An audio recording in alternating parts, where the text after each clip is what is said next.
آئین میں ترمیم کا حق صرف پاکستان کی پارلیمنٹ کو ہے، کسی اور کو نہیں ہے، نہ سپریم کورٹ کو ہے، نہ الیکشن کمیشن کو ہے، نہ حکومت کو ہے۔ کسی چور دروازے سے آئین کو امینڈ کرنے کی کوشش کی ہم مکمل مخالفت کرتے ہیں۔ الیکشن ہو رہا ہے، اس کے اندر اب سہارا لیا جا رہا ہے، کبھی کبھی جوڈیشری کا اور کبھی اور سہارے لیے جا رہے ہیں۔ جو پارلیمنٹ کا ڈومین ہے اس کی رسپیکٹ ہونی چاہیے۔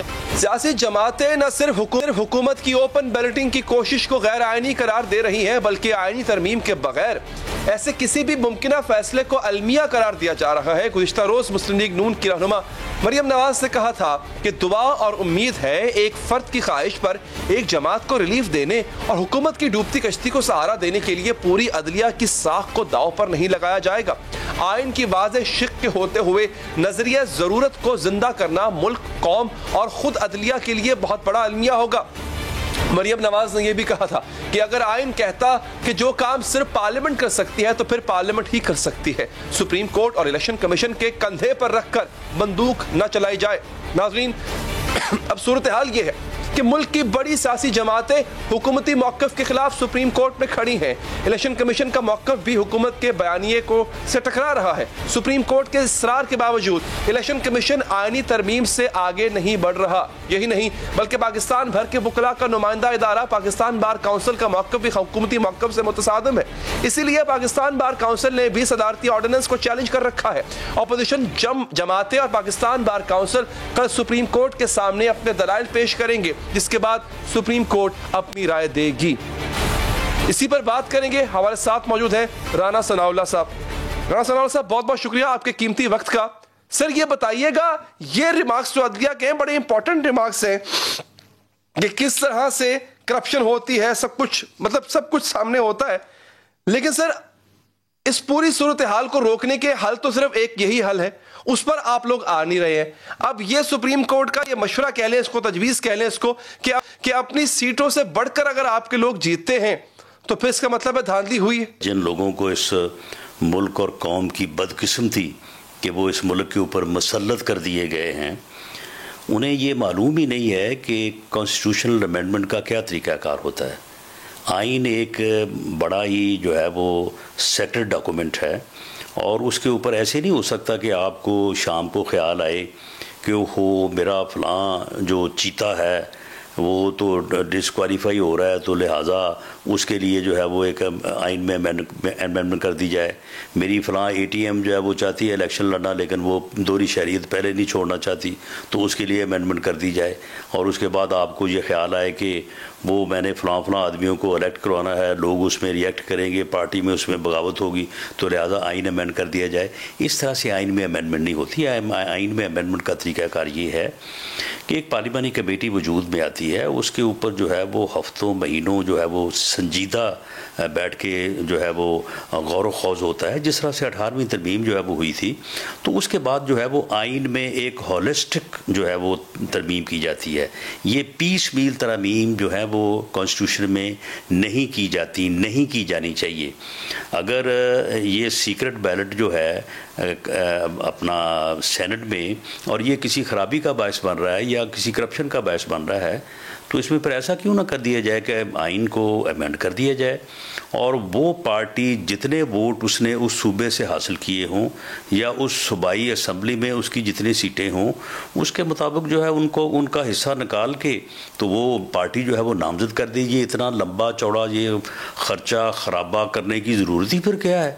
وہ آپ جس طرح سے خواتین کی جو سیٹیں ہیں قومی اسمبلی میں یا صوبائی اسمبلیوں میں، وہ ان پارٹیوں کا جو ڈیو شیئر ہوتا ہے وہ ان پارٹیوں کو الاٹ ہو جاتا ہے۔ پارٹی کی جو اپنا جو تنظیم ہے یا جو ان پارٹی کی لیڈرشپ ہے وہ اپنے لوگوں کو نامزد کر دیتی ہے، تو پھر ایسے کیوں نہ کر لیے جائے؟ تو یہی تو ہم کہتے ہیں کہ اس کے اوپر بیٹھا جائے، اس کے اوپر بات کی جائے، اور اس کے بعد جو ہے کنسنسس کے ساتھ جو ہے وہ کانسٹیٹیوشن کو امینڈ کیا جائے۔ لیکن اب گورنمنٹ کا تو یہ لیکن ایسا ہے نا، دیکھیں رانا صاحب، ابھی یہ کام تو سب ہوں گے بعد میں۔ ابھی کرنے والا کام ہے کہ اس سینٹ الیکشن کو کسی طرح سے ہارس ٹریڈنگ سے بچایا جائے، جس کے لیے یہ اوپن بیلٹنگ ایک واحد حل نظر آتا ہے۔ سر اگر اب دوبارہ پیسے چلے، جیسے کہ اٹارنی جنرل نے آج کہا تھا سپریم کورٹ میں کہ لوگ اسلام آباد میں بریف کیس لگ کے بیٹھے ہوئے ہیں کہ جی دبئی پیسے بھجوائیں، کہاں پیسے بھجوائیں، اب اگر دوبارہ پیسے چلے تو آپ کیسے انشور کریں گے, کیسے روک پائیں گے آپ اس کو؟ نہیں سن لیں اس کا بڑا سادہ حل ہے. یہ حکومت جو ہے یہ جو بریف کیس پہلے بھی چلاتی رہی ہے اور اس کے بعد یہ ویڈیو بھی چلاتی ہے, اس کے بعد پھر جو ہے ان کے اوپر کارروائی بھی کوئی نہیں کرتی. یہ سارا ڈرامہ کرتے ہیں یہ لوگ. یہ ایسے 2 نمبر لوگ ہیں کہ یہ 2 نمبری کا بھی کریڈٹ لینا چاہتے ہیں. آپ مجھے بتائیں کہ ان کا جتنا حصہ بنتا ہے, ان کو پتہ ہے اپنے نمبر کا, کہ اس اسمبلی میں ہماری 3 سیٹیں بنتی ہیں, اس اسمبلی میں ہماری 4 ہیں یا 2 ہیں. یہ اس کے مطابق اپنے کینڈیڈیٹ جو ہے وہ فیلڈ کریں, اور کوئی بھی جو ہے وہ آزاد کینڈیڈیٹ یا اپنے نمبر سے زیادہ کینڈیڈیٹ جو ہے ان کو فیلڈ نہ کریں, تو یہ مسئلہ اب آٹومیٹیکلی حل ہو جائے گا. یعنی جو کرنے کا کام ہے وہ تو انہوں نے کرنا نہیں ہے. انہوں نے تو کرنا ہے پراپیگنڈا, انہوں نے تو کرنا دینی ہے گالیاں اپنے مخالفین کو اور اپوزیشن کو, کیونکہ اس کے علاوہ تو اور ان کی کارکردگی کوئی نہیں ہے. آپ مجھے بتائیں کہ اس وقت KPK میں جو 4 آزاد امیدوار ہیں ان کو سیکنڈ اور پرپوز کس نے کیا ہے؟ یعنی یہ ایک ایسا الیکشن ہے کہ اس میں کوئی کسی جماعت کے بغیر اس کا کینڈیڈیٹ نہیں آ سکتا سامنے, کیونکہ اس کے 2 MP جو ہے, ایک پرپوز کرے گا ایک سیکنڈ کرے گا, تو پھر ہی وہ کینڈیڈیٹ بنے گا نا. تو وہاں سے انہوں نے 4 کینڈیڈیٹ جو ہیں وہ دیے ہیں آزاد, جو بریف کیس بھی بھر کے بیٹھے ہیں اور جو یہ بھی فون کر رہے ہیں کہ دبئی میں لینے ہیں پیسے, یہاں پہ پیسے نہیں. یہ کروا تو سارا کچھ خود رہے ہیں یہ. تو یہ ان کے آپ دیکھیں ان کے پرپوزر کون ہیں, ان کے سیکنڈر کون ہیں, ان کے لوگ نہیں ہیں PTI. اچھا رانا صاحب, اگر یہ جو مریم صاحبہ نے کہا اسی کیس کے حوالے سے اور اس ٹویٹ کیا انہوں نے, میں نے ذکر بھی کیا, اس میں ظاہر ہے کہ جو مخاطب ہے وہ عدلیہ تھی, کہ نظریہ ضرورت کو ایک شخص کے لیے, ایک آدمی کے لیے دوبارہ زندہ کیا جائے گا تو یہ بہت غلط ہوگا. یہ کیوں لگ رہا ہے آپ کو, مریم صاحبہ کو, کہ دوبارہ نظریہ ضرورت کو زندہ کیا جا رہا ہے, وہ بھی ایک آدمی کے لیے؟ دیکھیں ہماری جو جوڈیشل ہسٹری ہے اور جو ہماری پولیٹیکل ہسٹری ہے, سیاستدانوں کی ہسٹری ہے, تو بلکہ اور بھی جس کو بھی لے لیں تو ماضی تو ایسا ہی ہے نا کہ وہ جیسے کہاوت ہے کہ دودھ کا جلا جو ہے وہ چھاچھ بھی پھونک پھونک کر پیتا ہے. تو اس میں تمیز الدین کیس کے فیصلے سے لے کے تو جنرل مشرف کو آئین میں امینڈمنٹ کا اختیار دینے تک کے جو فیصلے ہیں وہ آپ کے سامنے ہیں. ایسے فیصلے ہوتے رہے ہیں جو ان فیصلوں نے بنیادی طور پہ جو ہے وہ اس ملک کی جمہوریت کو, اس ملک کی آئینی تاریخ کو جو ہے وہ نقصان پہنچایا ہے. تو اس لیے اگر مریم نواز شریف صاحبہ نے ایک امید کی ہے کہ ایسا نہیں ہوگا, انہوں نے یہ نہیں کہا کہ ایسا ہو رہا ہے یا ایسا ہو جائے گا یا ایسا ہونے والا ہے, انہوں نے امید ظاہر کی ہے کہ ایسا نہیں ہوگا. تو میں سمجھتا ہوں یہ ایک اچھی امید ہے, اور اللہ کرے کہ ایسا ہی ہو اور جو بھی فیصلے ہوں وہ آئین کے مطابق ہوں. ٹھیک. اچھا رانا صاحب, کیا اگر انتخابات کے بعد اگر آپ کے کچھ لوگ زیادہ جیت گئے تو آپ تسلیم کریں گے کہ ہاں بھئی ہارس ٹریڈنگ ہوئی ہے, آپ بھی اس کا حصہ رہے ہیں؟ یہی بات عمران خان صاحب کہہ رہے ہیں کہ اس کا پچھتانا بیسیکلی آپ کو پڑے گا, لیکن اگر آپ کے لوگوں نے کچھ زیادہ حاصل کر لیا اپنی کیوں کہہ لے گا اپنی حیثیت سے, تو پھر شک کے دائرے میں تو آپ بھی ہوں گے. دیکھیں ہماری پنجاب میں 3 سیٹیں جو ہیں جنرل کی بنتی ہیں, ہم نے 3 ہی ٹکٹ جاری کیے ہیں. ایک ٹیکنوکریٹ کی بنتی ہے, ایک ٹیکنوکریٹ کا ٹکٹ جو ہے وہ جاری کیا ہے, ایک خواتین کی بنتی ہے, خواتین کا جاری کیا ہے. اس کے علاوہ ہمارے پاس 28 ووٹ ہیں, یعنی جنرل کی 3 سیٹوں کے بعد ہمارے پاس 28 ووٹ ہیں. تو ان 28 ووٹوں کو ہم نے جو ہے وہ کسی اور کو تو نہیں جو ہے وہ دینا, وہ ہم اپنے ہی کسی بندے کو جو ہے وہ کاسٹ کریں گے. تو ہم تو اس کے علاوہ سوال ہی پیدا نہیں ہوتا کہ ہم اس سے زیادہ کینڈیڈیٹ جو ہے وہ فیلڈ کریں. مرکز میں PDM کا کینڈیڈیٹ آ گیا ہے, یوسف رضا گیلانی صاحب کی شکل میں, ہم ان کو ووٹ دیں گے. KPK میں جو PDM کا فیصلہ ہوگا, جو PDM کی جماعتوں کی اسٹرینتھ ہوگی, اس کے مطابق جو ہے وہ ہم ووٹ دیں گے.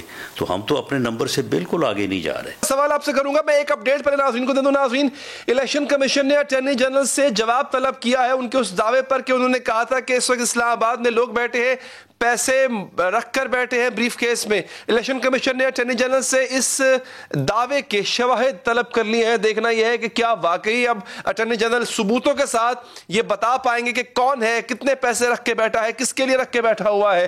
یہ بڑی اہم ڈیولپمنٹ ہے. رانا صاحب, آخری سوال, آپ نے بڑا اچھا مشورہ دیا کہ جس کے جتنے کینڈیڈیٹ ہوں وہ اسی تناسب سے اب اتنے امیدوار کھڑی کرے. اب کیا یہ فیصلہ پی ڈی ایم کرے گی, نون لیگ کرے گی, یا آپ کا فیصلہ ہوگا, پی ڈی ایم کا ہوگا, پوری پی ڈی ایم کا ہوگا کہ بھئی جتنے جس کے بندے جہاں پر ہیں اتنے ہی کنٹسٹنٹس, اتنے ہی کینڈیڈیٹس کھڑے کیے جائیں؟ یہ پی ایم ایل این کا فیصلہ ہے. پی ایم ایل این جو ہے وہ بالکل اس قسم کی کسی جو ہے وہ خرید و فروخت یا کسی کو آگے پیچھے کرنے کے معاملے میں جو ہے وہ بالکل دو ٹوک فیصلہ ہے میاں نواز شریف صاحب کا. ہم یہ کام نہیں کریں گے. یہ جو شور ڈال رہے ہیں نا, یہ کرنا انہوں نہیں ہے. یہ وہ چور ہیں کہ جو چوری کرنے سے پہلے بھی اور چوری کرنے کے بعد بھی جو ہے نا یہ چور چور کا شور مچاتے رہتے. انہوں نے کرنی چوری انہوں نے ہے, تو اس لیے یہ چور چور کا شور مچا رہے ہیں. یہ ان کو ہی پتا ہے. بہت بہت شکریہ رنا ثناء اللہ. قیمتی وقت کا ناظرین ایک وقفہ یہاں پر لیتے ہیں. وقفے کے بعد آپ کو بتائیں گے کہ عمران خان صاحب نے الیکشن سے پہلے جس ٹیم ہونے کا دعویٰ کیا تھا کہ ان کے پاس ایکسپرٹس کی ٹیم ہے, وہ ٹیم گئی کہاں, کہاں غائب ہو گئی, آسمان کھا گیا, زمین نکل گئی. اس ٹیم کا پتہ کریں گے اور پوچھیں گے شفقت محمود صاحب سے کہ سر کیا ہوا اس وعدے کا. اس وقفے کے بعد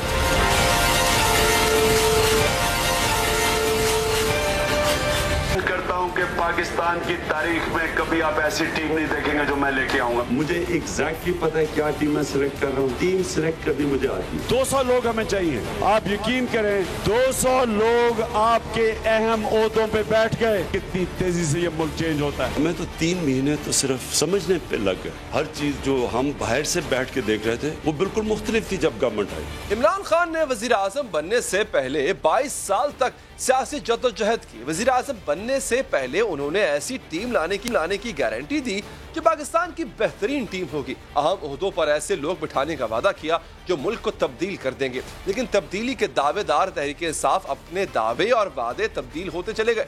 خیبر پختونخوا سے پنجاب, پنجاب سے وفاق تک عمران خان کی ٹیم سلیکشن پر سوال اٹھتے ہیں. خیبر پختونخوا میں جیسے وزیر تعلیم بنایا گیا وہ صرف میٹرک پاس تھا. تنقید کے بعد انہیں اکبر ایوب صاحب کو محکمہ بلدیات دیا گیا اور اب انہیں محکمہ قانون بھی دے دیا گیا, یعنی وہ وزیر قانون بھی ہیں. اور جب ان کے کم تعلیم یافتہ ہونے پر تنقید کی جاتی ہے تو بتایا جاتا ہے تعلیم میٹرک ہے تو کیا ہوا. اکبر ایوب انگلش تو بہت اچھی بولتے ہیں. ایوب صاحب کی میٹرک تعلیم ہے, لیکن آپ یہ دیکھیں کہ وہ 7 سال سے CNW کے منسٹر رہے ہیں. کافی ان کے اندر صلاحیت بھی ہے, تجربہ بھی ہے. کوئی آئے یہاں پہ انویسٹمنٹ کرے, جو ڈونرز آتے ہیں ان کے ساتھ نیگوشیشن کرنا ہوتا ہے, انگریزی بولنے ہوتی ہے, تو وہ ان میں کافی صلاحیت ہے. ان کی انگریزی سب سے اچھی ہے. اسی طرح وزیر اعظم کی معاشی ٹیم کی کارکردگی کا اندازہ لگانا ہو تو IMF کی رپورٹ پڑھ لے جو بتا رہی ہے کہ اس سال پاکستان کی ترقی کی شرح 1.5% تک رہے گی. تحریک انصاف کی حکومت سنبھالنے سے پہلے معیشت کی ترقی کی شرح 5.5% تھی. 2019 میں یہ شرح کم ہو کر 1.9% تک پہنچی. 2020 میں -0.4% تک گئی. اس طرح 3 سال کی اوسط ترقی صرف 1% بنتی ہے.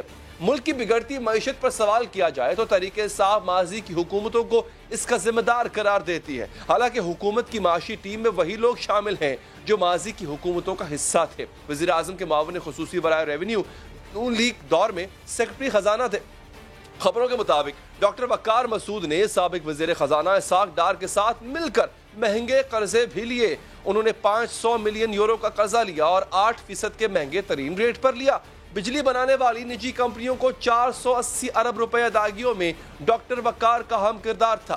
28 جون 2013 میں حکومت سے ایک ہی دن میں 480 ارب روپے کے IPPs کو دلوائے گئے, اور جب یہ ہوا تھا تب تحریک انصاف اس پر اعتراض بھی کر. وزیر اعظم کے معاون خصوصی برائے ریونیو ہی نہیں, وزیر خزانہ بھی ماضی کی حکومتوں میں عہدے رکھ چکے ہیں. وزیر خزانہ حفیظ شیخ مشرف دور میں سندھ کے وزیر خزانہ تھے, پھر وزیر اعظم کے مشیر نجکاری اور سرمایہ کاری رہے, پھر پیپلز پارٹی کے مشیر خزانہ اور سینیٹر بنے. اب تحریک انصاف کے بھی وزیر خزانہ ہیں اور سینیٹر بننے جا رہے ہیں. تحریک انصاف نے اپنی معاشی پالیسیاں انہی عہدے داروں کے حوالے کر رکھی ہیں جو ماضی کی حکومتوں کا حصہ تھے. اس کے باوجود اپنے دور کے مہنگے ٹماٹروں کا ذمہ دار بھی گزشتہ حکومتوں کو ہی قرار دیا جاتا. ڈالر تھا اس کو انہوں نے ایک مصنوعی سطح پہ رکھا ہو سکتا. بجلی کیوں مہنگی ہے؟ پچھلی حکومت ہے, انہوں نے مہنگے کانٹریکٹس کیے, ڈی ویلیو کے بھاشن دیتے ہیں عوام کو کہ جی مہنگائی ہو گئی ہے. بھئی وجہ تو آپ ہی ہیں. پہلے تو بھی یہ مسائل ہیں, یہ ماضی کی حکومتوں کی نااہلی سے, ان کی کرپشن کی وجہ سے آج ملک ایسے حالت جگہ پہ کھڑا ہوا ہے. جب عمران خان وزیر اعظم بنے اور حکومت سنبھالی تو کتنے ہی وزراء دوسری پارٹیوں سے لینے پڑے. اتحادی حکومت بنانے کے لیے یہ وزیر اعظم کی سیاسی مجبوری تھی، لیکن مان لیا، لیکن اتحادیوں کے علاوہ جو تحریک انصاف کے اپنے وزیر ہیں وہ بھی چند سال پہلے تک کسی اور کے تھے، اور سب سے پہلے اتحادیوں کے وزیر گن لیتے ہیں ناظرین، قانون کے وزیر فروغ نسیم MQM سے ہیں، اور عدالت میں قانونی کیس لڑنے کے لیے بھی وزیر اعظم عمران خان کو ان کے علاوہ کوئی اور نہیں ملتا۔ آرمی چیف کی مدت ملازمت میں توسیع کا کیس ہو، فروغ نسیم نے وزارت قانون چھوڑی اور حکومت کی وکالت کی۔ جسٹس قاضی فائز عیسیٰ نے اپنے خلاف صدارتی ریفرنس پر درخواست دائر کی تو فروغ نسیم نے پھر وزارت قانون چھوڑ کر حکومت کی وکالت کی۔ انفارمیشن ٹیکنالوجی کی وزارت بھی MQM کے پاس تھی، لیکن خالد مقبول صدیقی نے ناراض ہو کر استعفیٰ دیا تو اب سید امین الحق یہ وزارت سنبھالتے ہوئے ہیں۔ ہاؤسنگ کے وزیر ہیں طارق بشیر چیمہ صاحب جو کہ کوف لیگ سے، کابینہ میں شامل زبیدہ جلال بلوچستان عوامی پارٹی سے ہیں، Fahmida Mirza grand democratic alliance سے ہیں، ماضی میں جو پیپلز پارٹی کی انفارمیشن منسٹر رہی ہیں وہی فردوس عاشقہ وان صاحبہ پہلے وزیر اعظم کی معاون خصوصی برائے اطلاعات رہیں اور اب وزیر اعلیٰ پنجاب کی معاون خصوصی ہیں۔ وزیر خارجہ شاہ محمود قریشی بھی پیپلز پارٹی سے تحریک انصاف میں شامل ہوئے تھے، اور جب انہوں نے تحریک انصاف میں شمولیت اختیار کی تھی تب فردوس عاشقہ وان کہا کرتی تھی کہ جو پیپلز پارٹی چھوڑ دیتا ہے وہ رسوا ہو جاتا ہے۔ پاکستان پیپلز پارٹی میں جب کوئی آتا ہے اس کو عزت ملتی ہے، احترام ملتا ہے، جب وہ جاتا ہے تو وہ دنیا اور آخرت میں رسوا ہوتا ہے، اور یہ تاریخ اس کی گواہ ہے۔ اسی طرح سمسام بخاری پیپلز پارٹی میں وزیر مملکت برائے اطلاعات تھے، اب وہ تحریک انصاف کی پنجاب حکومت کا حصہ ہے۔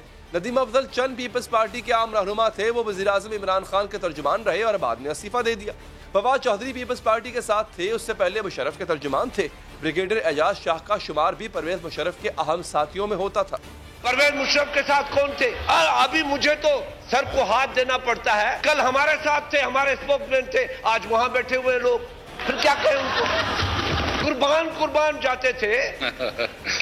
تمہارا نہ کوئی تحریک انصاف سے تعلق ہے، نہ کسی سوچ سے تعلق ہے، پارٹیوں سے بھاگے ہوئے بھگوڑے ہو، لوٹے ہو، پیسے بنانا چاہتے ہو۔ چودھری سرور نون لیگ کے دور میں گورنر پنجاب تھے اور پھر تحریک انصاف میں آئے۔ اعظم سواتی JUI کے ٹکٹ سے سینیٹر منتخب ہو چکے ہیں۔ شفقت محمود بھی مشرف دور میں صوبائی وزیر رہ چکے ہیں۔ خسرو بختیار اور عمر ایوب بھی شوکت عزیز کی کابینہ کا حصہ رہ چکے ہیں۔ بعد میں یہ نون لیگ میں شامل ہو گئے تھے، اور جب وہ ایوان میں گزشتہ حکومتوں کی برائی کا اور بری کارکردگی پر تنقید کرتے تو اراکین اسمبلی انہیں یاد دلاتے ہیں کہ آپ تو خود ان کی حکومتوں کا حصہ تھے۔ 2014 میں جناب اسپیکر ذرا ریکارڈ چیک کریں، کون سی حکومت تھی؟ حماد صاحب کون سی حکومت تھی؟ آپ کی نہیں، آپ کی مسلم لیگ نون کی حکومت تھی۔ جناب اسپیکر آپ کی حکومت تھی، میں کوئی کیبنٹ میں نہیں تھا۔ اور جب عمران خان کی ٹیم میں شامل 28 وفاقی وزراء میں سے ان کو گنا جائے تو خالصتاً تحریک انصاف سے ہیں، تو یہ گنتی ہاتھ کی انگلیوں پر پوری ہو جاتی ہے۔ نمبر 1 وزیر منصوبہ بندی اسد عمر، نمبر 2 وزیر بحری امور علی زیدی صاحب، 3 ہے وزیر مواصلات مراد سعید صاحب، 4 وزیر آبی وسائل فیصل وابڈا، 5 شیریں مزاری صاحبہ، 6 ہیں علی امین کنڈا پور صاحب، 7 شبلی فراز صاحب، اور پھر بس وفاقی وزراء میں سے صرف باقی 7 افراد رہ جاتے ہیں جو ہمیشہ سے تحریک انصاف کے ساتھ تھے۔ اس کے باوجود ہر غلطی کا ذمہ دار اور ہر غلطی کی ماضی کی حکومتوں پر ہی ڈال دی جاتی ہے۔ کیوں ڈال دی جاتی؟ پوچھیں گے وفاقی وزیر شفقت محمود صاحب سے۔ شفقت صاحب شکریہ، آپ کو تکلیف اس لیے دی کیونکہ آپ تو بڑے عرصے سے تحریک انصاف کے ساتھ ہیں، آپ سے پہلے حالانکہ آپ کسی اور حکومت میں تھے، لیکن سر عرض یہ ہے کہ وہ تمام لوگ جن کو آپ پاکستان کی بربادی کا ذمہ دار ٹھہراتے تھے، وہ جماعتیں اور ان جماعتوں میں شامل لوگ، وہ اب آپ کی ٹیم کا حصہ ہے۔ 22 سال عمران خان صاحب نے سٹرگل کی، وہ دعوے وہ وعدے جو میں نے سنا بھی دیا ہے آپ کے سامنے اور عوام کے سامنے کہ میرے پاس ایک ایسی ٹیم ہے جو ملک کی تقدیر بدل دے گی۔ سر یہ ٹیم کہاں تھی؟ ہمیں تو کہیں نظر نہیں آئی، پھر آپ کو ادھر ادھر سے لوگ لینا پڑے۔ دیکھیں یہ جو انگریزی میں کہتے ہیں رش ٹو ججمنٹ، کہ آپ نے فوری طور پہ ایک فیصلہ بھی سنا دیا کہ جناب ٹیم بلڈنگ نہیں ہے۔ مجھے آپ یہ بتائیں کہ جہاں تک کیبنٹ کا تعلق ہے، اگر آپ 2018 سے لے کے آج تک کیبنٹ دیکھیں، سوائے چند تھوڑی سی چینجز کے کیبنٹ تقریباً وہی کی وہی ہے۔ یہ پنجاب میں بھی اس طرح ہی ہے، KP میں بھی اس طرح ہی ہے، کچھ جگہ پہ تبدیلی کی ہے اور وہ تبدیلی ہوتی رہتی ہے، کوئی انہونی بات نہیں ہے۔ ساری دنیا میں ایسے ہوتا ہے کہ جب آپ گورنمنٹ میں آتے ہیں اور جب آپ کام کرنا شروع کرتے ہیں تو پھر آپ کو دیکھتا ہے کسی کا ایپٹیچیوڈ ایک طرف ہے، کسی کا ایپٹیچیوڈ دوسری طرف ہے۔ اسد عمر صاحب ہٹے، حفیظ شیخ was one of the best. اب آپ دیکھیں اکانومی کو بالکل ٹرن اراؤنڈ ہو گئی ہے، اس میں یہ کوئی عام معمولی بات نہیں ہے۔ جس طریقے سے آپ کی ایکسپورٹس بڑھ رہی ہیں، جس طریقے سے آپ کا لارج اسکیل مینوفیکچرنگ اتنی آگے چل گئی ہے, آپ کی ریمیٹنسز کتنی بڑھ گئی ہیں, جو بگاڑ کیا تھا یا تباہی کر کے گئے تھے یہ نون لیگ والے, اس کو سارے کو اب دوبارہ اسٹاک مارکیٹ 47,000 کے قریب پہنچ گئی ہے.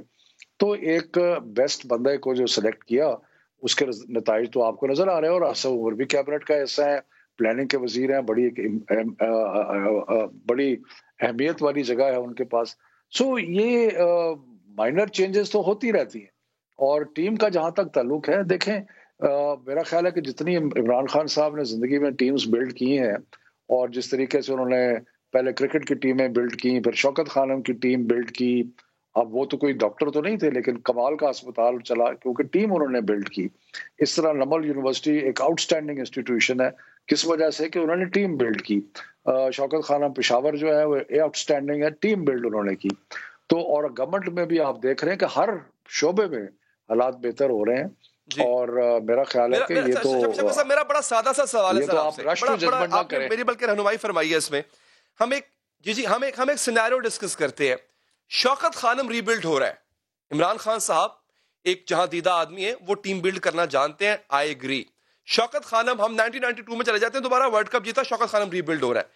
سر آپ مجھے اپنے ایمان سے بتائیے گا اس کی جو مینجمنٹ ہے آفٹر عمران خان, جو اس کی مینجمنٹ ہوگی from M D to doctor level, جتنے بھی لوگ ہوں گے, سر کیا ان میں سے کوئی میٹرک پاس بندہ رکھیں گے آپ؟ جیسے آج آپ نے وزیر قانون پہلے وزیر تعلیم لگایا تھا, شوکت خانم بنانے کے لیے کیا میٹرک پاس بندہ رکھا جائے گا؟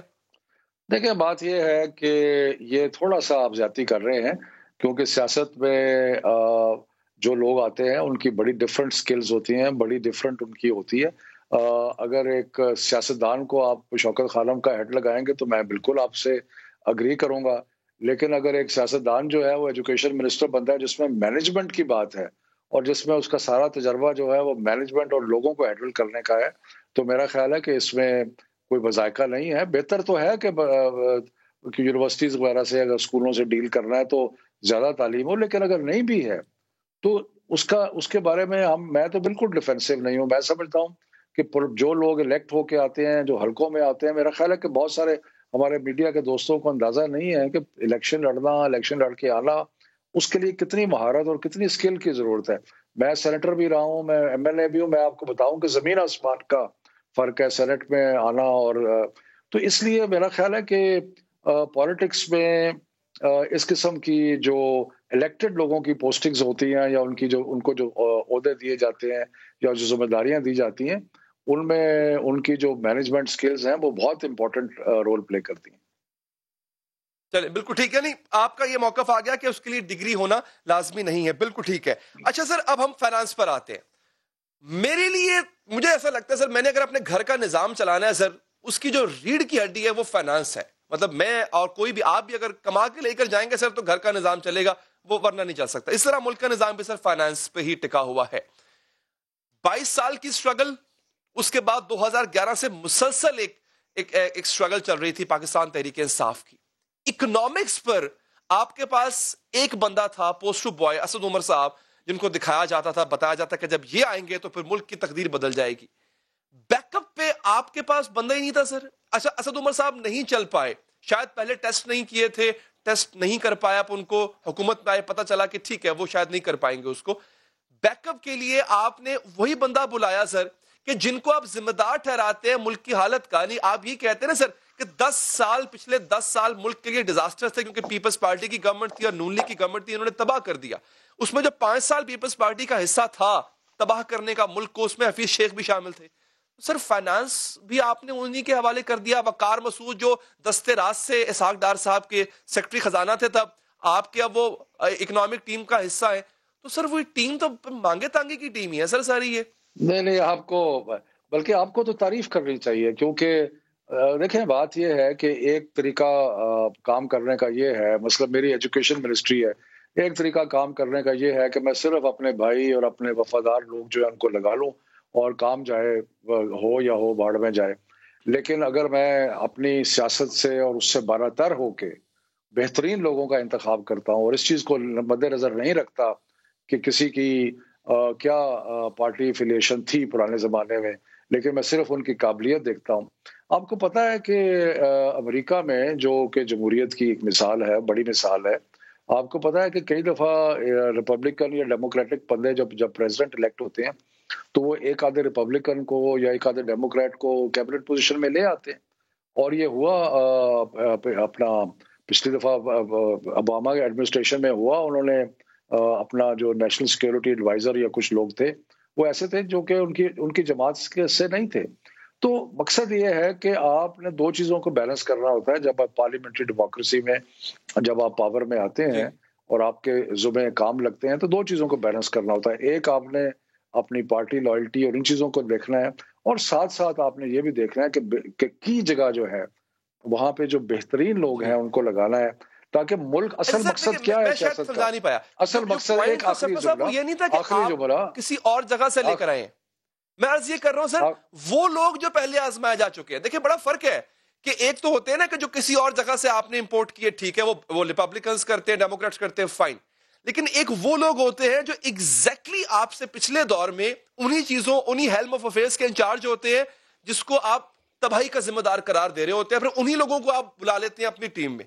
سر اب ہم کارکردگی پہ، آپ نے کہا مجھے تعریف کرنی چاہیے، بالکل ٹھیک ہے سر. میں اگر حفیظ شیخ صاحب کی تعریف کرنا شروع کروں سر تو مجھے 5.5 کی جی ڈی پی کو جو مائنس میں پہنچا دیا گیا، اور اب کل جب آپ نے آئی ایم ایف سے معاہدہ کیا، ایگریمنٹ کیا، آئی ایم ایف یہ کہہ رہا ہے کہ -4 سے اب آپ اس سال بمشکل 1.5 پہ آپ رہیں گے، آئی ایم ایف کہہ رہا ہے سر. اگر ہم تعریف کی بات کریں سر تو سرکولر ڈیٹ 2200 ارب پہ پہنچ گیا. عمر ایوب صاحب نے کہا تھا اس دسمبر میں ختم ہو جائے گا، نہیں ہوا سر. کارکردگی کی بات کرتے ہیں سر، انفلیشن ڈبل ڈیجٹ میں تھی سر، ابھی بھی بڑا مشکل ہے کہ وہ سنگل ڈیجٹ میں آ کے رک جائے. ہم اگر تعریف کی بات کرتے ہیں سر تو قرضے ملک کی تاریخی سطح پر پہنچ چکے ہیں. تو سر پھر اگر ہم تعریف بھی کریں تو سر کیسے کریں سر؟ مجھے بات دیکھیں، بات یہ ہے کہ وہی اسٹیٹسٹکس جو آپ کوٹ کر رہے ہیں میرا خیال ہے کہ اس کو ذرا دوسرے زاویے سے دیکھیں. جہاں تک آپ کا سرکولر ڈیٹ ہے وہ $20 بلین تھا، جو کہ اب تقریباً پہلے تو بالکل ہی نارمل ہو گیا تھا، کوئی $3-4 بلین پہ آ گیا. اتنا بڑا فرق پڑا ہے. اس کے بعد قرضوں کی آپ بات کرتے ہیں، آپ کو پتا ہے کہ ہم نے جو 11,000 ارب کے قرضے لیے ہیں اس میں 8,000 ارب تو ہم نے ان کا انٹرسٹ پے کیا ہے، جو کہ یہ کرتے ہیں نون لیگ والے قرضے لیے تھے. اور اس کے بعد جو ڈیویلیویشن ان کی حماقتوں کی وجہ سے ہوئی، اس کی وجہ سے تو ٹوٹل قرضہ جو ایکچوئل لیا ہے وہ تو 1,000 بلین سے زیادہ نہیں ہے. اسی طرح آپ سرکولر ڈیٹ کی بات کرتے ہیں، انہوں نے کیپیسٹی پیمنٹس کے جو معاہدے کیے، آپ کو پتا ہے کہ اگلے سال کیپیسٹی پیمنٹ جو ہے وہ 800 شکوہ صاحب دیکھیں جو تھا نا سرکولر ڈیٹ وہ 1036 پہ چھوڑ کے گئے تھے، آپ اس کو 2400 تک لے گئے ہیں. اس میں ساری کیپیسٹی پیمنٹس نہیں ہے، اس میں پبلک سیکٹر کا لاس بھی ہے، پی آئی اے کا لاس ہے، اس میں اسٹیل ملز کا لاس ہے جس کو آپ پورا نہیں کر سکے، ریلوے کا لاس ہے. خیر بہت بہت شکریہ آپ کے قیمتی وقت کا. ناظرین آگے بڑھیں گے. جب بھی کوئی مسئلہ آ جائے، آٹا مہنگا ہو جائے، چینی مہنگی ہو جائے، پیٹرول غائب ہو جائے، ووٹ چوری ہو جائے، تو کوئی کرپشن ہو جاتی ہے، کوئی بے-ضابطگی اگر ہو جاتی ہے، کسی اور معاملے کی تنقید تحقیقات کی ضرورت پڑ جاتی ہے، تحریک انصاف کے پاس ان تمام مسائل کے 3 حل ہوتے ہیں ناظرین. نمبر 1، وزیر اعظم نوٹس لے لیتے ہیں. نمبر 2، وزیر اعظم تحقیقات کے لیے کمیشن بنا دیتے ہیں. نمبر 3، وزیر اعظم تحقیقات کے لیے کمیٹی بنا دیتے ہیں. میں اپنے نیچے ایک ہائی پاورڈ ایک کمیشن بنانے لگا ہوں. سندھ اور کراچی میں آٹے کے بیگ کی قیمت بڑھی، وزیر اعظم نے فی الفور نوٹس لیا. نوٹس لیں گے، نوٹس لے گا. عمران آیا ہی نوٹس لینے کے لیے. Thank you. لیکن نہ تو نوٹس کا کچھ ہوتا ہے نہ کمیشن کی تحقیقات پر کوئی الیکشن لیا جاتا ہے، نہ کمیٹی کی سفارشات کی روشنی میں کوئی کارروائی کی جاتی ہے. 2018 کے سینٹ انتخابات میں ووٹوں کی خرید و فروخت کی مبینہ ویڈیو سامنے آئی تو اس کی تحقیقات کے لیے بھی 3 رکنی تحقیقاتی کمیٹی بنائی گئی. 700 کی تحقیقات کرنے والی برطانوی کمپنی براڈ شیٹ کو 4.5 ارب روپے جرمانہ ادا کرنے کے بعد اس پر بھی ایک کمیشن بنا دیا گیا جو نواز شریف اور آصف زرداری کے خلاف مبینہ بدعنوانی کی تحقیقات بھی کرے. اسی پر بات کریں گے. ہمارے ساتھ اس وقت موجود ہیں جناب ارشاد بھٹی صاحب، سینئر صحافی، سینئر تجزیہ نگار. بھٹی صاحب بہت بہت شکریہ آپ کے وقت کا. سر یہ کمیٹی ہی کھیلتے رہیں گے یا پھر کچھ تحقیقات جو بھی ہوتی ہیں اس پہ کارروائی بھی ہوگی؟ میرے پاس ابھی چونکہ وقت کم ہے، یہ دیکھیے چینی پہ کمیٹی بنی، تحقیقاتی کمیشن بنا، رپورٹ آ گئی. آٹے پہ بنا، رپورٹ آ گئی. اچھی بات ہے، رپورٹ آ گئی، اس پہ پبلک بھی کیا گیا. سر اس کے بعد 2018 کے جو یہ سینٹ کے انتخابات ہوئے اس پہ بھی کمیٹی بنا دی گئی، پتہ نہیں اس کا کیا ہوگا. سر آئی پی پیز پر بنی کمیٹی، قرضوں کے اوپر قرضے زیادہ لیے گئے جی ماضی میں، کمیشن بنا، وہ کمیشن کیا کر رہا ہے کسی کو کچھ پتہ نہیں ہے. سر رپورٹ پبلک کر دینا یہ بڑی بات ہوتی ہے یا پھر اس پہ ایکشن لینا اصل مدعا یہ ہوتا ہے؟ یہ کیوں نہیں کرتی تحریک انصاف؟ کر نہیں پاتی بھائی جان. نمبر 1 حمود الرحمان کمیشن سے لے کر ایبٹ آباد کمیشن تک، بلکہ قرضہ کمیشن تک، بلکہ شوگر کمیشن تک، بلکہ ساری کمیٹیاں کمیٹی نوٹس لیا کیا ہوا، تحقیقات شفاف ہوئیں کیا ہوا، کمیٹی بنی کیا ہوا، اس کی رپورٹس آئیں کیا ہوا، ملزم کچھ ڈکلیئر ہوئے کیا ہوا. یہاں یہ اس معاشرے میں، اس نظام میں جو آپ کے پاس نظام ہے، اس میں کوئی گریڈ 16 سے اوپر کا بندہ، کوئی بڑا آدمی کبھی بھی آپ اس کو اکاؤنٹیبل نہیں ٹھہرا سکتے. 50 روپے کا سٹامپ پیپر پہ نواز شریف صاحب گئے ہیں اور باقی کوئی بتا دیں کہ کسی کو گھر کے بیسمنٹ میں ضمانت مل جاتی ہے، کسی کو سٹے مل جاتا ہے، کسی کو اور کسی کو دوری تریری استثناء مل جاتے ہیں. کچھ بھی نہیں ہونا، کوئی امید نہ لگائیں. عمران خان اس نظام میں، اس آئین میں، اس قانون میں، اس جمہوریت میں، اس ملک میں، اس معاشرے میں جہاں ایک سب سے بڑی اخلاقی طور پر ہم سارے دیوالیاں ہیں، مجھ سے لے کر اوپر تک، اوپر سے لے کر مجھ تک ہم سارے بے ایمان ہیں، بے ایمانیاں کرتے ہیں. چند ایک کو چھوڑ دیں، کچھ اکثریت کو چھوڑ دیں جن کی وجہ سے معاشرہ رکا ہوا ہے، ورنہ بے ایمانیوں کی حد ہے سر. پانی صاف اصل نہیں ہے، دودھ اصل نہیں ہے، ادرک اصل نہیں ہے، تھوم اصل نہیں ہے، مرچیں اصل نہیں ہے، آٹا اصل نہیں ہے، دوائیاں اصل نہیں ہیں. یہاں آپ سمجھ رہے ہیں کہ اصل جزا سزا ہو جائے گا، اصل احتساب ہو جائے گا. یہاں کچھ بھی اصل نہیں ہے بھائی جان. یہ چلتا رہے گا، ایسے ہی چلتا رہے گا. کوئی دعا کریں، یہ سب تو پہلے بھی تھا، کوئی دعا کریں آخری بات کہ میری اور آپ کی زندگی میں کوئی کھڑا ہو، کوئی آ جائے کوئی جو قدموں پہ کھڑا ہو کر احتساب کر سکے، جس کو یہ آئین، جمہوریت اور معاشرہ روکتا نہ ہو یا ڈر نہ ہو. کوئی دعا کریں، کوئی بندہ آ جائے جو کر جائے، ورنہ کچھ بھی نہیں ہونا. تو اب کس نے آنا سر؟ آخری امید تو عمران خان تھے، پیچھے کون پڑا ہے؟ کوئی پیچھے آ رہا ہے آپ کو چلتا ہوا نظر سر؟ اگر انہوں نے بھی نہیں کرنا، تبدیلی تو انہوں نے لے کے آنی تھی آپ کے نزدیک، آپ کو لگ رہا ہے اگر، تو پھر کس نے آنا ہے سر؟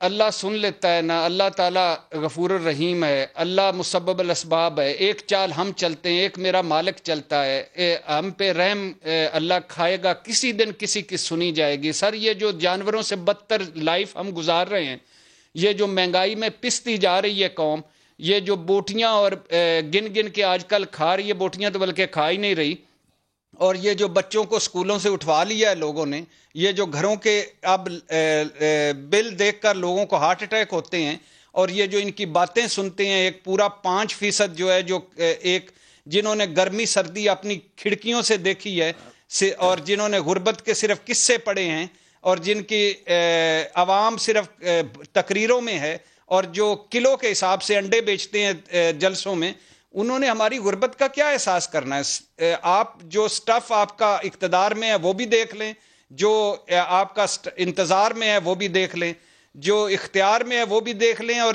جو لائن میں لگے ہوئے ہیں وہ بھی دیکھ لیں. کہیں کچھ نہیں ہے، کچھ بھی نہیں ہے. کوئی ترس نہیں کھاتے یہ ہم پر، کوئی ترس نہیں کھاتے، کوئی ترس نہیں کھاتے.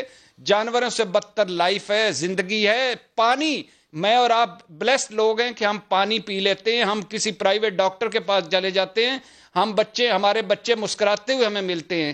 آپ کے بچوں نے فرمائش کی ہو اور علی حیدر آپ کے پاس پیسے نہ ہوں، آپ کا میٹر کٹ چکا ہو، آپ کے گھر والے بیمار ہوں اور آپ کے ڈاکٹر کے پاس پیسے نہیں ہو، میں دیکھتا ہوں کہ میں اور آپ کتنے انٹرو دیتے ہیں، کتنے بھاشن دیتے ہیں، کتنی تقریریں کرتے ہیں. مجرم بنیں گے ہم، رسا گیر بنیں گے ہم، پھر رستے میں روک کر لوٹیں گے لوگوں کو. تو یہ کچھ بھی نہیں ہے، کوئی تبدیلی نہیں ہے، کوئی نیا پاکستان نہیں ہے، کوئی پرانا پاکستان نہیں ہے. عمران خان اس نظام میں 100 عمران خان لے آئیں، اس ٹیم کے ساتھ تو بلکہ لے آئیں، تو میرا چلتا رہے گا، ایسے ہی چلتا رہے گا. ہم کمیشن، تحقیقات، بڑی اچھی بات ہے، کمیٹیاں بن گئی، بڑی اچھی بات ہے، رپورٹیں آ گئی، لیکن اینڈ رزلٹ کیا نکلا؟ 5 روپے چینی روزانہ مہنگی ہو رہی ہے. یہ ہے شوگر کمیشن کا اثرات. اور جب بات کریں تو وہ کہتے ہیں نا شکرو، 110 روپے کی چینی تھی اب 90 پہ آ گئی ہے. اور 165 سے 90 پہ گئی ہے. کیا کریں؟ کسان رل گئے ہیں، اشتہارات چھاپ رہے ہیں، مزدور رل گئے ہیں، اشتہارات چھاپ رہے ہیں، تنخواہوں والے رل گئے ہیں، اشتہارات چھاپ رہے ہیں، نابینا، آنکھوں والے، سب. تو دعا کریں کچھ اللہ بہتر کرے، اللہ تعالیٰ بہتر کر سکتا ہے. باقی آخری بات یہ ہے کہ اس قوم کے لیے میں کہنا چاہتا ہوں کہ جس قوم نے مایوس نہیں ہونا، جس قوم نے اٹھیں، اپنے حقوق کے لیے اٹھیں، کچھ اکٹھے ہوں خدا کے لیے. آپ کا اپنا ملک ہے، آپ میرا ملک ہے، آپ کا ملک ہے. ان کی تو باہر اولادیں، باہر جدادیں، باہر پوشاکیں، باہر خوراکیں، باہر. ہمارا تو سارا کچھ یہی ہے، یہی مرنا ہے. آج لوگوں کے لیے قبر خریدنا مشکل ہو گیا ہے. 7-7 8-8 ہزار 10 ہزار کی قبر ہے، قبر کفن خریدنا مشکل ہو گیا ہے. تو یہ اٹھیں، اٹھ کے اپنے حقوق کے لیے اٹھیں، اکاؤنٹیبل کریں اپنے حکمرانوں کو، اپنی اپوزیشن کو. بٹ صاحب اب یہاں پہ بڑی باتیں کٹھی ہو گئی ہیں سر. آپ نے کہا نیا بندہ آئے، بالکل ٹھیک. عمران خان بھی نئے تھے نا سر، ان سے بھی یہی امیدیں تھی. ایک بات یہ ٹیم سلیکٹ آپ نے ارشاد بھٹی نے یا علی حیدر نے تو کر کے دینی نہیں تھی کہ جناب خان صاحب یہ آپ کی ٹیم تیار کر کے دے رہے ہیں، جائیں اس کو استعمال کریں. یہ انہوں نے خود سلیکٹ کرنی تھی، وہ پتہ نہیں کیسی سلیکٹ انہوں نے کر دی. اب یہ وے فارورڈ کیا ہے بھٹی صاحب؟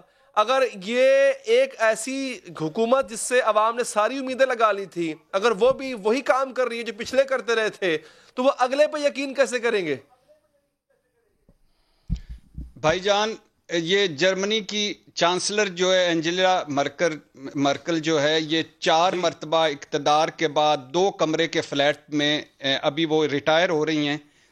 4 مرتبہ وہ اپنے ملک کی حکمرانی کی اور ابھی ریٹائر. ایک تو ہمارے ہاں مسلط ہو جاتے ہیں اور اینڈ تک لاشیں یہ ہمارے اوپر مسلط رہتی ہیں، کوئی ریٹائر ہونے کو تیار ہی نہیں ہوتا. دوسرا وہ دیکھ لیں کہ انہوں نے کتنے لندن میں یا دبئی میں یا ہند سندھ میں جائیدادیں بنائی ہیں اس خاتون نے.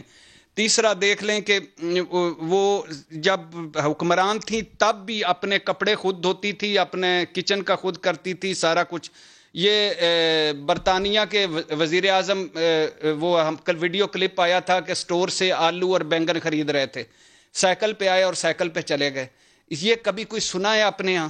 دوسری بات یہ ہے کہ جب آپ اس آئین، اس قانون، مجھے احترام ہے اس آئین کا، اس قانون کا، اس جمہوریت کا. جمہوریت تو لوگوں نے دیکھی نہیں ہے نا. ہم نام لیتے ہیں تو گلیمرائز کر دیتے ہیں، او اینٹی جمہوری ہے، اینٹی جمہوریت ہے. اور یہ جمہوریت تھوڑی ہے، یہ ڈکٹیٹرشپ سے بدتر ہے. یہ جمہوریت اصلی والی، اس کی فرسٹ کاپی لا کے لاگو کر دیں تو یہ سارے غائب ہو جائیں، یہ سارے خود بخود ہو جائیں. تیسری بات یہ ہے کہ ایک احتساب چین کرتا ہے جب کرپشن ہوتی ہے، وہاں بھی بہت کرپشن ہے، لیکن وہاں اکاؤنٹیبل جو کرتا ہے وہ کر لیں. اور جو ایک سعودی ماڈل ہے وہ بھی انہوں نے کیا تھا جب اپنے کزنوں شزنوں سے انہوں نے پیسے لیے تھے، کس طرح لے لیے تھے. 4 آنے اس نظام انصاف میں 4 آنے بڑے کسی سے لے کر دکھا دیں، 4 دن اسے جیل میں رکھ کے دکھا دیں، 4 دن اسے عام لوگوں کے اس میں دم گھٹ وین میں یا بخشی خانوں میں یا حوالاتوں یا جیلوں میں رکھ لیں. نہیں رکھ سکتے. مامتا جاگ جاتی ہے اس پوری قوم کی، آنکھوں میں آنسو آ جاتے ہیں. بال ٹو بال یہ میڈیا کمنٹری کرتا ہے کہ اس وقت صاحب جو ہیں وہ راہداری میں پیدل چل رہے ہیں اور اس وقت صاحب کو بختر بند گاڑی میں لایا گیا ہے. وہ 12 مرتبہ وزیر، وہ 3 مرتبہ کا وزیر اعظم، وہ 4 مرتبہ کا صدر. او خدا کے لیے اتنا نا نا نا نا نا نا. اور جب تھوڑا سا عرصہ کوئی کسی کو اکاؤنٹیبل کرتے ہیں، مظلوم ہو جاتے ہیں. یہاں سارے پتہ نہیں کون ظالم ہے کون مظلوم ہے، کیا کرنے جا رہے ہیں، ہم نے کیا کرنا ہے. یہ ملک یتیم ہو گیا ہے، پاکستان یتیم ہو گیا ہے. ساروں کے والی وارث ہیں. کوئی ادارہ مجھے بتا دیں جو اپنے قدموں پہ کھڑا ہو، کوئی ایک ادارہ. Pakistan steel, Pakistan railway, PIA، Pakistan post, کوئی ایک ادارہ کوئی ایک ادارہ جس کو مضبوط کیا. کی بات نہیں کر رہے یہاں پہ، وہ بھی تو ہے کہ جنہوں نے اتنا لوٹا ملک کو، پھر بھاگ کے باہر چلے گئے، احتساب فیس بھی نہیں کیا. جو بھی ہے بختر بند گاڑی میں صاحب آتے ہیں، عدالت تو جا رہے ہیں نا کم سے کم. ایسے بھی تو ہیں جو بیٹھے گئے، جو اسپتال چلے گئے، اسپتال سے دبئی چلے گئے یا لندن چلے گئے، انہوں نے بھی کچھ نہیں کیا. سر یہاں پہ طاقتوروں کے خلاف بھی کوئی بات نہیں کرتا، کوئی نام بھی نہیں لیتا ان کا. سر میں اور آپ تو نام لیتے ہیں نا. میں اور آپ کے پروگرام میں بھی کہتے ہیں کہ پرویز مشرف صاحب کو بھی واپس لائیں، اکاؤنٹیبل کریں، ان کو بھی فیس کرنا چاہیے. نواز شریف صاحب کو بھی لانا چاہیے.